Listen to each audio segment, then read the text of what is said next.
How is intersemiotic translation different from other types of translation? Have you ever wondered how a poem can transform into a painting or a song? This fascinating process is known as intersemiotic translation. So, how does it differ from other types of translation? Let's break it down. Intersemiotic translation is unique because it translates messages from one system of signs to another. This means moving from verbal language to nonverbal forms. Traditional translation usually involves changing text from one language to another, sticking to the same semiotic system.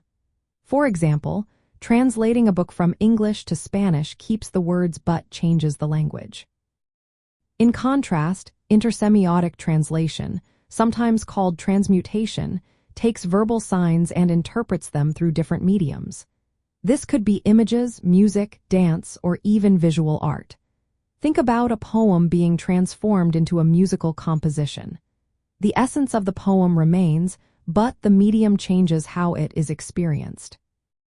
There are two main types of traditional translation: intralingual and interlingual.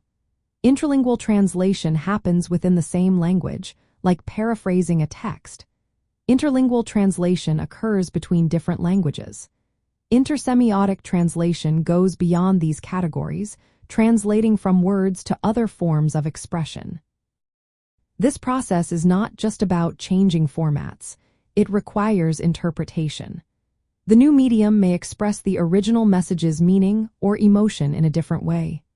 For instance, a painting inspired by a poem might highlight its emotional depth, while an infographic could present its informational content more clearly.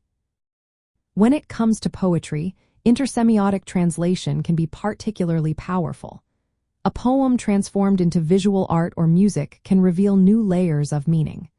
Poetry often relies on sound, rhythm, and imagery. By translating it into another semiotic system, we can uncover interpretations that verbal translation might miss. This approach broadens how we experience literature.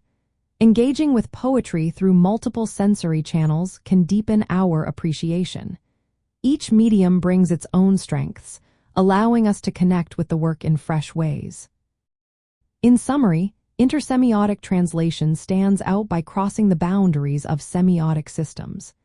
It translates verbal language into nonverbal forms, making the process creative and subjective. This transformation enriches our experience of poetry and prose, presenting them through diverse artistic expressions.